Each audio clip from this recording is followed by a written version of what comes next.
It's my feel-good breakfast show.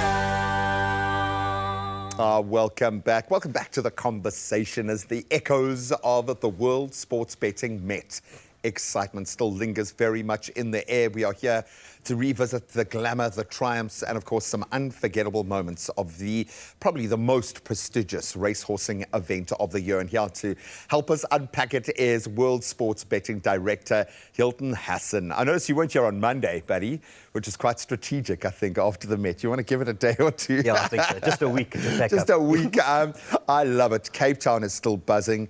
There were so many wonderful connections made on the day. I think that really did hit home for me, was how much people wanted to get out, wanted to experience something magical, and you guys pulled it off. So congratulations.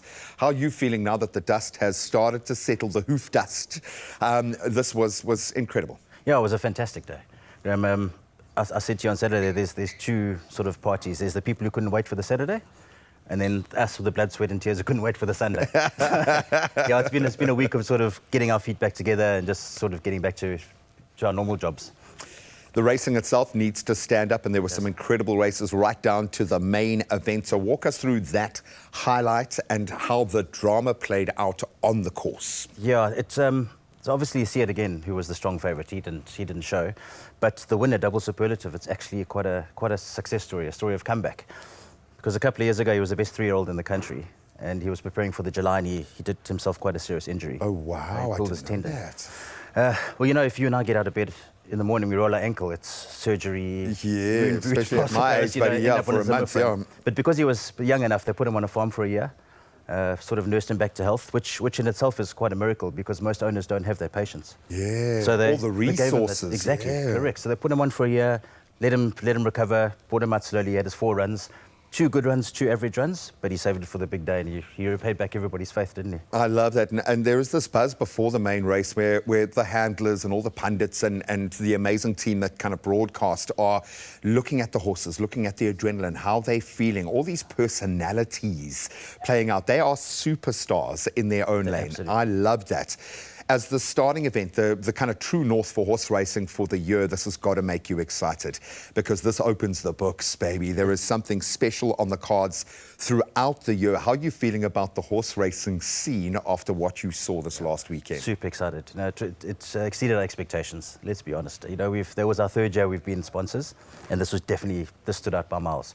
And it's great, though, because what happened on Saturday is, on the big days, these other horses, sort of younger horses, put up their hands. And there was one particular horse, Green with Envy. Green with Envy. Who won the 3rd race, and he looks like he's going to be a sort of superstar in the making. So it's always great for these days. It's not all about the main race.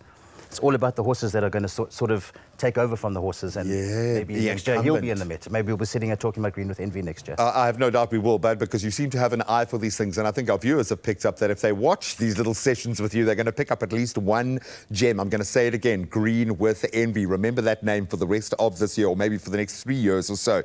The fashion didn't disappoint. I've got to put my hand up on behalf of all the ruggabuggers out there, because the rugby lads showed up. I didn't realize how much people enjoy getting out there and getting dressed up again. From that perspective, the spectacle of it, we didn't want to go overboard and make it seem like this opulent waste, but you need people to have the opportunity to express themselves. It looked beautiful. You've got to be feeling like the stylistic element nailed. I mean, inside our tent, everybody sort of went to town. They definitely filled up the Cape Splendor type of vibe. Oh, for sure. I saw a couple of weird things. I saw somebody with stilts and walking a dog. I don't know if you see that. Which was weirder, the walking the dog or the stilts? Oh, man, yeah, you can see some of the live entertainment. For me, it was the smiles on the faces of everybody. It just got people excited about connecting to this as an opportunity. And I did win a little bit. Brilliant. Yep, I took the recommendations, and it was amazing. It was a safe way to engage with something so fun. What can we look forward to this year when it comes to the horses and world sports betting? How would you recommend people plug into this? Because you can experience this, maybe not the fashion, but the racing just about every weekend. Yeah, and considering we've still got a year ahead of racing, so we've got the July coming up, which most of the horses in Cape Town will move after the Derby, which is at the end of Feb. They'll move down to Durban for the season, and then they'll move from Durban to Joburg. And then this time next year, we're back in the Met again. So there's really is a lot to look forward to in the racing scene. Oh, man, I hope that you had a successful weekend out there if you were betting. And most importantly, I hope you were able to connect and get out there and experience this, because that's what the World Sports Betting Meta is. It's an experience. You've got to plug into it to feel it. So, Hilton, thank you so much, buddy. I feel like we've been given a gift with you. You've given us a front row seat to some of, if not the best and brightest moments of last year. And you've started this year with the biggest and brightest moment of them all. And I'm going to just end, because I know Drickus is going to be joining us in just a moment. Don't cry. I know. Don't cry. That being a massive, massive success, but it's how you invest in these sporting properties that makes all the difference. And having World Sports Betting in the South African sporting corner is clearly making all the difference.